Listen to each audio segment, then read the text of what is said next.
আসসালামু আলাইকুম। মীর তৌফিক হোসেন স্বাগত জানাচ্ছি এনটিভির মধ্যরাতের খবরে। ক্রাউন 7 শিরোনাম দেখছিলেন, এবার বলছি পুরো খবর।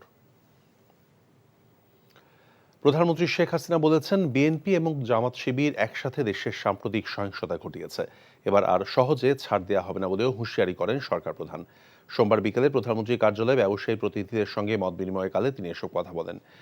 ছাত্রদের বিপক্ষে সেনাবাহিনী নামানো হয়নি উল্লেখ করে শেখ হাসিনা বলেছেন, রাজনৈতিকভাবে সংকট সমাধান না হওয়ায় কারফিউ দিতে বাধ্য হয়েছে সরকার। জানান, পরিস্থিতির উন্নতি হওয়ার সাপেক্ষে স্থানভেদে কারফিউ শিথিল করা হবে। রিপোর্টে আরও জানাচ্ছেন মুকসিমুল হাসান। এখন জন্ম সনদ দিয়ে খোলো বিকাশ স্টুডেন্ট অ্যাকাউন্ট। নিজের বিকাশ নিজে কর। সংকট উত্তরণ এবং অর্থনীতির চাকা সচল রাখতে ব্যবসায়ী প্রতিনিধিদের সাথে মত বিনিময় করেন প্রধানমন্ত্রী শেখ হাসিনা। আজকে আমি উদ্বিগ্ন আপনাদের ব্যবসা নিয়ে, সেই জন্য আপনাদের ডেকেছি। কারণ আমি জানি ব্যবসা বাণিজ্য আমাদের সচল রাখতে হবে, ব্যবসা বাণিজ্য সচল রাখতে হবে বলেই কিন্তু আমি আপনাদেরকে ডেকেছি, কারণ এখানে আপনাদেরও সহযোগিতা দরকার। এ সময় প্রধানমন্ত্রী বলেন, সরকারের আশ্বাসের পরও কোটা আন্দোলনকে পুঁজি করে দেশকে ব্যর্থ রাষ্ট্রে পরিণত করতে ধ্বংস করা হয়েছে জনসেবায় নিয়োজিত বহু প্রতিষ্ঠান ও স্থাপনা। ব্যবসা বাণিজ্য মানুষের জীবন মান উন্নত এবং যেগুলি সহজ করবে সেই জায়গাগুলির উপরে কিন্তু আঘাত আসলো। বিজেপিতে আগুন দিয়ে জ্বালিয়ে দেওয়া হয়েছে, স্বাস্থ্য অধিদপ্তরের শতাধিক গাড়ি পোড়ানো হয়েছে, সেখানে আগুন দেওয়া হয়েছে, সেতু ভবন, মেট্রো রেল স্টেশন ভাঙচুর, আপনারা ইন্টারনেট চাচ্ছেন, ডাটাবেস সেন্টারও তো পুড়িয়ে দিয়েছে। সরকার পতনের ষড়যন্ত্র হিসেবে পরিকল্পিতভাবে দেশ জুড়ে নৈরাজ্য সৃষ্টির পেছনে বিএনপি জামাত দায়ী উল্লেখ করে সরকার প্রধান বলেন, হত্যাকাণ্ড আর সহিংসতার সাথে জড়িতদের শক্ত হাতে দমন করা হবে। এরা কারা? খুব অপরিচিত কেউ না। আপনারা দেখেছেন এর সঙ্গে সমর্থন দিয়েছে বিএনপি। সাজাপ্রাপ্ত আসামি যে গ্রেনেড হামলা করে আমাকে হত্যা করতে চেয়েছিল, এই সাজাপ্রাপ্ত আসামি দেশ থেকে বাইরে ওখান থেকে হুকুম দেয়, এটা জ্বালাও, ওটা জ্বালাও, এটা করো, আর কয়দিন চালাও ইত্যাদি। যে কটা ঘটনা, যতগুলি খুন খারাপি, এই শিবির, বিএনপি, জামাত এরা একসাথে করেছে। পরিকল্পিতভাবে প্ল্যান করে দীর্ঘদিন থেকে প্ল্যান করেই তারা এসেছে। জেলায় জেলায় খবর নিয়েছে কোথায় কোথায় শিবির কর্মীরা আছে, তারা কেউ নাই, সব ঢাকা, কিন্তু ঢাকা শহরে না, ঢাকার আশেপাশে এখানে সেখানে তারা ঘাপটি মেরে আসে আর এই ঘটনাগুলি ঘটাচ্ছে। বিএনপি সম্পূর্ণ মদত দিচ্ছে। আমার প্রশ্ন, এরাই যে এত কিছু করছে, অর্থ সরবরাহ কারা করছে? পরিস্থিতি নিয়ন্ত্রণে আনতে সরকার বাধ্য হয়ে কারফিউ দিয়েছে জানিয়ে শেখ হাসিনা বলেন, অবস্থার উন্নতি হওয়া সাপেক্ষে শিথিল হবে কারফিউ। অনেকেই বলতে চেষ্টা করে ছাত্রদের বিরুদ্ধে আর্মি নামানো। আমি রাজনীতি করে, ছাত্র রাজনীতি করে এসেছি। ওই ঢাকা ইউনিভার্সিটি থেকে শুরু করে ওই সেনাবাহিনী যে কী করতে পারে আমার জানা আছে, কাজে আমরা কখনো আমাদের শেষ চেষ্টা করি রাজনৈতিকভাবে সমাধান করতে, তারপর আর্মি নামাতে আমরা বাধ্য হয়েছি। কারফিউ আমরা যখনই সিচুয়েশন ভালো হবে সময় বুঝে আমরা দেব। জেলাগুলিতে আমরা বলেছি যেসব জেলা এখন তারা কোনো গোলমাল করতে পারছে না, সেই জেলাগুলি কোথায় কত ঘন্টা কারফিউ থাকবে, কোথায় থাকবে না, সেই অধিকারটা তাদেরকে দিয়ে দিয়েছি। আর ঢাকায় আমরা সেই ব্যবস্থাই নিচ্ছি, যতটুকু ভালো হবে আস্তে আস্তে সেটাও শিথিল হয়ে যাবে। দেশের চলমান পরিস্থিতিতে স্পেন এবং ব্রাজিল সফর বাতিল করেছেন বলেও জানান প্রধানমন্ত্রী। শেখ হাসিনা পালিয়ে গেছে, শেখ হাসিনা নাই, শেখ হাসিনা চলে গেছে, শেখ হাসিনা পালায় না। Muksimul Hasan, NTV news, Dhaka. Quota আন্দোলনকে কেন্দ্র করে সৃষ্ট সহিংসতা বন্ধ করে দ্রুত ব্যবসার পরিবেশ নিশ্চিত করা, আমদানি রফতানি কার্যক্রম চালু এবং সীমিত পরিসরে হলেও ইন্টারনেট সেবা চালু করার জন্য প্রধানমন্ত্রীর প্রতি দাবি জানিয়েছেন দেশের শীর্ষ ব্যবসায়ীরা। সোমবার প্রধানমন্ত্রীর সাথে মত বিনিময়কালে তারা এসব দাবি জানান।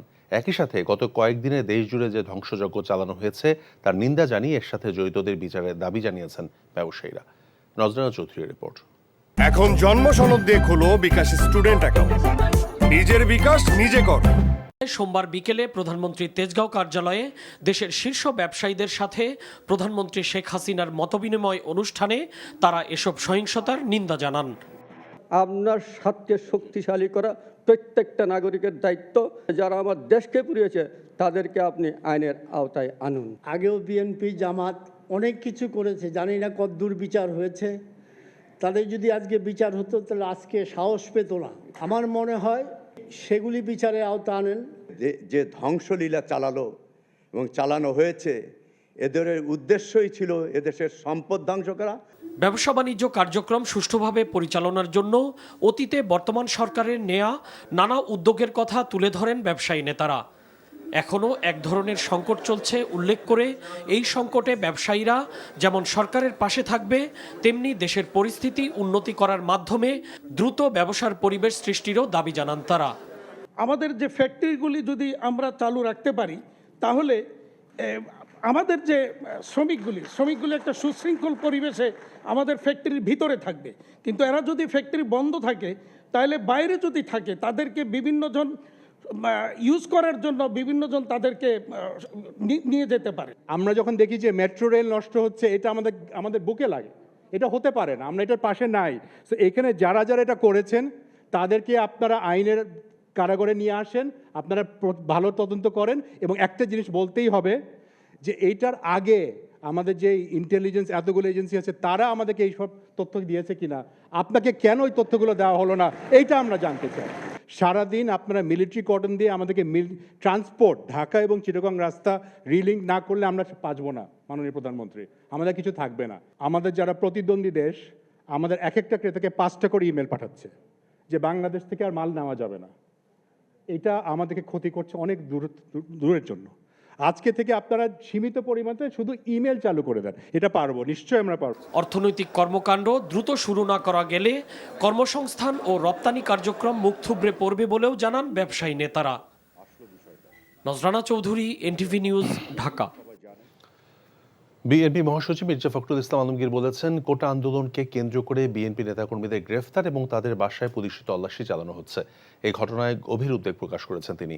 সোমবার গণমাধ্যমে পাঠানো বিবৃতিতে বিএনপি মহাসচিব বলেন, কোটা সংস্কারের যৌক্তিক দাবিতে কোমলমতি শিক্ষার্থীদের উপর দলীয় সন্ত্রাসী এবং আইনশৃঙ্খলা রক্ষাকারী বাহিনী দিয়ে নৃশংসভাবে হত্যা চালিয়েছে সরকার। দেশে কারফিউ জারির মাধ্যমে আইনশৃঙ্খলা রক্ষাকারী বাহিনীকে জনগণের মুখোমুখি দাঁড় করিয়ে জনগণকে চরম বিপর্যয় এবং দুর্ভোগের মধ্যে নিক্ষেপ করেছে সরকার। ফখরুল বলেন, কোটা বিরোধী আন্দোলনে বিএনপি নেতাকর্মীদের কোনো ধরনের সংশ্লিষ্টতা না থাকলেও কাল্পনিক অভিযোগ এনে দলীয় নেতাকর্মীদের হেনস্থা করা হচ্ছে। গ্রেফতারকৃত নেতাকর্মীদেরকে রিমান্ডে নিয়ে চরম নির্যাতন করা হচ্ছে বলেও অভিযোগ করেন তিনি। বলেন, অন্যায় অবিচার চালিয়ে জনগণের শক্তির কাছে কোনো স্বৈরশাসক টিকে থাকতে পারেনি, বর্তমান সরকারও পারবে না। গ্রেফতারকৃত নেতৃবৃন্দকে অবিলম্বে নিঃশর্ত মুক্তি এবং বিএনপির সিনিয়র নেতৃবৃন্দের বাসায় পুলিশি তল্লাশি বন্ধের আহ্বান জানান মির্জা ফখরুল। কোটা নিয়ে আপিল বিভাগের রায় অপরিবর্তিত রেখে প্রজ্ঞাপনের প্রধানমন্ত্রী শেখ হাসিনার অনুমোদন। এ নিয়ে আজ আনুষ্ঠানিক ঘোষণা দেওয়ার পর থেকে তা কার্যকর হবে বলে জানিয়েছে জনপ্রশাসন মন্ত্রণালয়। এদিকে নির্বাহী বিভাগের আদেশে মঙ্গলবারও সাধারণ ছুটি বাড়িয়েছে সরকার। আগামীকালকেই আমরা আপনাদের সামনে উপস্থাপন করব, আমরা দিয়ে দেব। তো অ্যাকচুয়ালি তো আপনি জানেন যে যেহেতু ইন্টারনেট নাই, এবং ইন্টারনেট নাই যেভাবে এই সন্ত্রাসীরা আমাদের সার্ভারটাকে ধ্বংস করে দিয়েছে, নষ্ট করে দিয়েছে, এটা সময় লাগছে। তো সেই কারণে কিন্তু আমরা প্রজ্ঞাপনটা যে দেব, হ্যাঁ, কিসের মাধ্যমে দেব, তো সে একটি বিষয় আছে। তো আমি মনে করি যে আগামীকালকে যখন আপনার এই কারফিউটা শিথিল হবে, সেই সময় আমরা আনুষ্ঠানিকভাবে সুন্দরভাবে বলতে পারবো। আমরা একটু রাষ্ট্রের নিয়মকানুন এবং চলমান পরিস্থিতিকে অবশ্যই সেটা বিবেচনায় নিয়েই আমার মনে হয় বিষয়টি করাটা ভালো। প্রধানমন্ত্রী অনুমোদন দিয়েছেন, এটা আনুষ্ঠানিক ঘোষণা যখন হবে তখন থেকেই কার্যকর। হ্যাঁ, আনুষ্ঠানিক ঘোষণা যখন হবে তখন থেকেই কার্যকর। হ্যাঁ, অনতি বিলম্বে, রাইট। প্রজ্ঞাপন জারি হবার পর থেকেই এটা কার্যকরী হয়ে যাবে, অনতি বিলম্বে। প্রধানমন্ত্রী অনুমোদন দিয়েছেন, এটা তো ক্লিয়ার। ইন্টারনেট সেবা বিঘ্নিত হওয়ায় চরম ভোগান্তিতে পড়েছেন বিদ্যুৎ প্রিপেড মিটার ব্যবহারকারী 2,40,00,000 গ্রাহক। ডিপিডিসি ডেস্কোতে এসে ইমার্জেন্সি ব্যালেন্স বাড়িয়ে নিচ্ছেন তারা। ঘন্টার পর ঘন্টা দীর্ঘ লাইনে দাঁড়িয়ে থেকেও রিচার্জ করতে পারেননি অনেকেই। তামজিদ সুমনের রিপোর্ট। সারা দেশে চলমান কারফিউয়ের মধ্যেই দুর্ভোগ মাথায় নিয়ে বের হতে হয়েছে এই মানুষগুলোকে। মানুষের এই দীর্ঘ সারি বিদ্যুতের প্রিপেইড মিটার রিচার্জের। রাজধানীর গুলশানের এই প্রিপেইড মিটার রিচার্জ সেন্টারে গ্রাহকদের ভিড় ছিল চোখে পড়ার মতো। ইন্টারনেট সেবা বন্ধ হওয়ায় চরম বিপাকে এসব গ্রাহক। এখানে লাইনে দাঁড়িয়ে 2 ঘন্টা হয়ে গেল, এখনো পর্যন্ত মনে হয় যে না, আমাদের লাইন পেতে সম্ভবত আরও 1 থেকে 1.5 ঘন্টা লাগবে। হঠাৎ করে কারেন্ট চলে যাচ্ছে, এখন বাসায় বাচ্চা আছে, মহিলারা আছে, এরা কাজ করতে, এদের জন্য চরম ভোগান্তি। আমাদের কাছে বলারও কিছু নাই, কোনো অভিযোগ দেওয়ারও কেউ নাই। কেউ দেখারও কেউ নাই। নারী পুরুষের দীর্ঘ সারির এই মানুষদের অনেকের কার্ডের ব্যালেন্স শেষ হয়েছে, আবার এমন অনেকেই আছেন যারা আশঙ্কা মাথায় নিয়ে এসেছেন কখন যেন ব্যালেন্স শেষ হয়ে যায়। ভূগন্তিস্থ হইতো না, যদি অটোতে আমাদের ভরে দিত, পরে আমাদের থেকে কাইটা নিলে কোনো সমস্যা ছিল না। সংসার ফলে এখানে দাঁড়ায় আছি, আর কতক্ষণ সিরিয়ালে থাকতে হবে সেটাও জানি না। কার্ড রিচার্জ করতে না পেরে বিদ্যুৎহীন অবস্থায় রয়েছেন অনেকেই। সবচেয়ে বিপাকে আছেন হঠাৎ অকার্যকর হওয়া কার্ড পরিবর্তন করা নিয়ে। আমাকে ফোন কল করছে সকাল 9টার সময় যে আপনার অফিসে আসেন। আমি অফিসে আসছি, বলে এখন সকাল 6টার সময়, সন্ধ্যা 6টার পর আসছে আমার কার্ড নেওয়ার জন্য। আমরা চেষ্টা করছি তাদেরকে পর্যায়ক্রমে আমাদের সর্বোচ্চ সেবাটুকু দিয়ে তাদেরকে ফেরানো আর কি। দীর্ঘক্ষণ লাইনে দাঁড়িয়ে থেকে অবর্ণনীয় কষ্ট সহ্য করেও অনেকে কার্ড রিচার্জ করতে পারেন নাই। আমরা ভিতরে অফিসে কথা বলেছি, এই দায়িত্বরত কর্মকর্তারা বলেছেন তাদের যথাসাধ্য চেষ্টা তারা করছেন। আমরা একটি প্রশ্ন তাদেরকে করেছি যে এটি কি অটোমেটিক যে ইমার্জেন্সি ব্যালেন্স এখানে ভরে দেওয়া হচ্ছে সেটি অটোমেটিক করে দেওয়া যেত কি না। তারা বলেছেন যে অটোমেটিক করে দেওয়া যেত, কিন্তু সেটিও ব্যাহত হচ্ছে শুধুমাত্র ইন্টারনেট সেবা বন্ধ রয়েছে বলেই। এদিকে সোমবার দুপুরে রাজধানীর তেজগাঁওয়ের একটি রিচার্জ সেন্টার পরিদর্শন করে বিদ্যুৎ প্রতিমন্ত্রী আশ্বাস দিয়েছেন মানুষের ভোগান্তি কমানোর চেষ্টা চলছে। এখন আর ওরকম ভিড় নাই, ওরকম চাপ নাই, ওরকম আতঙ্ক নাই। ইন্টারনেট সার্ভিসটা যত দ্রুত আসবে আশা করছি। আমার মনে হয় এটা ধীরে ধীরে আজকের দিনের মধ্যে এটা স্বাভাবিক হয়ে আসবে সারা বাংলাদেশ ব্যাপী। Tamjid Suman, NTV news, Dhaka. চলমান পরিস্থিতিতে স্থবির দেশের ব্যবসা বাণিজ্য, যাদের প্রতিদিন আর্থিক ক্ষতি হচ্ছে হাজার হাজার কোটি টাকা। বিশেষ করে আন্তর্জাতিক ক্রেতাদের আস্থার সংকট তৈরি হচ্ছে বলে জানিয়েছেন বিজিএমইএ। এই অবস্থায় দ্রুত ব্যবসা বাণিজ্য স্বাভাবিক করতে সরকারের প্রতি আহ্বান ব্যবসায়ী নেতাদের। হাসানুল শাওনের রিপোর্ট। চলমান পরিস্থিতিতে বন্ধ দেশের প্রায় সব দোকানপাট ও মার্কেট। এতে চরম আর্থিক ক্ষতির মুখে ক্ষুদ্র ও মাঝারি উদ্যোক্তারা। এছাড়া ইন্টারনেট বন্ধ থাকায় সেবা খাতের অধিকাংশ প্রতিষ্ঠানের কার্যক্রমই এখন স্থবির। সব মিলে ব্যবসা বাণিজ্য স্বাভাবিক হওয়ার প্রত্যাশায় ব্যবসায়ী নেতারা। ব্যবসা বাণিজ্য কিন্তু আমাদের খেয়াল রাখতে হবে। ব্যবসা বাণিজ্য যদি সচল না হয় তাহলে সমগ্র জনগোষ্ঠী কিন্তু এক ধরনের বিপদে পড়ে যাবে। অতএব আমাকে যেভাবেই হোক আমাকে ব্যবসা বাণিজ্য সচল করতে হবে। দ্রুততম সময়ের মধ্যে এই অবস্থাটা পরিত্রাণ হওয়া দরকার, যাতে করে দেশের মানুষের মধ্যে একটা স্বস্তি এবং স্বাভাবিকতা ফিরে আসে। চলমান অচলাবস্থায় সবচেয়ে বেশি ক্ষতির মুখে দেশের রপ্তানি খাত। বন্ধ আছে তৈরি পোশাক শিল্পসহ সব ধরনের রপ্তানিমুখী কারখানা। বিদেশি ক্রেতাদের সাথে যোগাযোগ অনেকটা বিচ্ছিন্ন। এমন পরিস্থিতিতে আন্তর্জাতিক অঙ্গনে আস্থার সংকট তৈরি হতে পারে বলে আশঙ্কা জানিয়েছে বিজিএমইএ। কারখানা বন্ধ থাকার কারণে প্রতিদিন আর্থিক ক্ষতি হচ্ছে প্রায় 1600 কোটি টাকা। তার চেয়ে বড় ক্ষতি হচ্ছে আমাদের প্রতি যে আন্তর্জাতিক ক্রেতাদের আস্থা ও নির্ভরতার ঘাটতির আশঙ্কা তৈরি হয়েছে। পাশাপাশি চট্টগ্রাম বন্দরে ইন্টারনেট না থাকায় রপ্তানির কার্যক্রমে মারাত্মকভাবে ব্যাহত হচ্ছে। এছাড়া দ্রুততার সাথে আমদানি রপ্তানি বাণিজ্য স্বাভাবিক করার আহ্বান জানিয়েছে BGMEA. Hasanul Shaon, NTV news, Dhaka.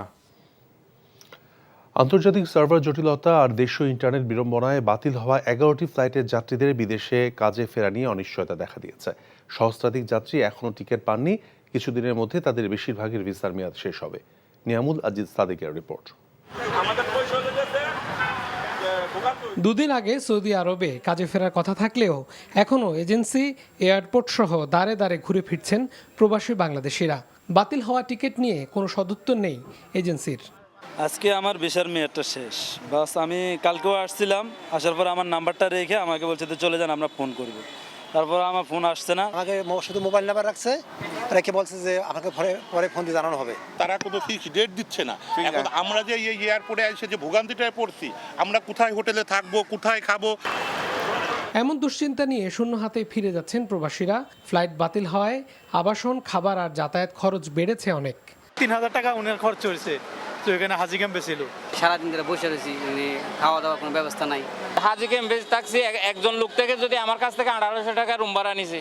এয়ারপোর্টে যানবাহনে কয়েক গুণ ভাড়া দিয়েও বিলম্ব যাত্রায় যাত্রীদের হয়রানি চরমে। যে জায়গায় 2000 টাকা ভাড়া, আমি 7000 টাকা খরচ করে গেছি। বিমানমন্ত্রী জানালেন, সৌদি আরবগামী যাত্রীদের বিমান বাংলাদেশ এয়ারক্রাফটে নেয়ার প্রস্তাবে ইতিবাচক সাড়া মেলেনি। তবে ফ্লাইট বাড়িয়ে এবং ভিসার মেয়াদ বাড়ানোর বিষয়ে ইতিবাচক সাড়া দিয়েছে তারা। মাইক্রোসফটের একটা গ্লিচের কারণে এবং আমাদের দেশের কারণে বিশেষ করে সৌদি এয়ারলাইন্সের 4টা ফ্লাইট ক্যান্সেল হয়েছিল। যে এজেন্সির মাধ্যমে তারা যাচ্ছে সেই এজেন্সি অ্যাপ্লিকেশন করলে তাদের ভিসার মেয়াদ বাড়ানো হবে বলে সিদ্ধান্ত হয়েছে। তাদেরকে আমরা অফার করেছি যে তোমরা যদি সাহায্য চাও, বাংলাদেশ বিমানও রেডি আছে, আমাদের প্লেন দিয়ে তোমাদেরকে সাহায্য করবো। কদিন ধরে দেশের বিভিন্ন রুটে ফ্লাইট ভাড়া বাড়ানোর বিষয়ে সংস্থাগুলোর কঠোর ব্যবস্থা নেওয়ার হুঁশিয়ারি থাকলেও এখনও কারো বিরুদ্ধে সেটি বাস্তবায়ন হয়নি বলে জানান বেসামরিক বিমান চলাচল মন্ত্রী ফারুক খান। যদি আগামীতে কেউ ভাড়া বাড়ায় তাহলে তাদের বিরুদ্ধে ব্যবস্থা নেওয়া হবে। Niamul Aziz Sadek, NTV news, Dhaka. পুলিশের উপর হামলা, অগ্নিসংযোগ এবং নাশকতার মামলায় দেশের বিভিন্ন স্থানে অভিযান চালিয়ে বিএনপি জামায়াতের 3 শতাধিক নেতাকর্মীকে গ্রেফতার করেছে আইনশৃঙ্খলা বাহিনী। রংপুরে 19 জন ও কুমিল্লায় 91 জনকে গ্রেফতার করা হয়েছে। নওগাঁয় বিস্ফোরক এবং পুলিশের উপর হামলায় জেলা বিএনপির সাবেক সভাপতি এবং পৌর মেয়র নাজবুল হক সানি সহ 11 জন, খুলনায় নাশকতার অভিযোগে পুলিশের অভিযানে জেলা জামায়াতের নায়েবে আমির এবং মহানগর যুবদলের সহসভাপতি সহ 16 জন, সিলেট মহানগর পুলিশের 7 মামলায় 92 জন, সিরাজগঞ্জের উল্লাপাড়া ও শাহজাদপুরে বিএনপি জামায়াতের 7 জন এবং নাটোরে জেলা বিএনপির সদস্য সচিব রহিম নেওয়াজ সহ 16 জনকে গ্রেফতার করেছে পুলিশ। বিভিন্ন এলাকা থেকে 116 জনকে গ্রেফতার করা হয়েছে। এছাড়া কিশোরগঞ্জে পুলিশের উপর হামলার মামলা এবং অগ্নিসংযোগের অভিযোগে বিএনপির 26 জন নেতাকর্মীর নাম উল্লেখ করে 5 থেকে 600 জনের বিরুদ্ধে মামলা দায়ের করেছে পুলিশ। এই ছিল মধ্যরাতের খবরে। এই খবরের ভিডিও সহ আপডেট জানতে ভিজিট করুন NTV অনলাইন www.ntvbd.com। এছাড়াও NTVর জনপ্রিয় সব অনুষ্ঠান এবং খবরের আপডেট জানতে ভিজিট করুন আমাদের ইউটিউব এবং ভেরিফাইড ফেসবুক পেজ। সকাল 7:30টায় সকালের খবর দেখার আমন্ত্রণ রইল। ধন্যবাদ সবাইকে।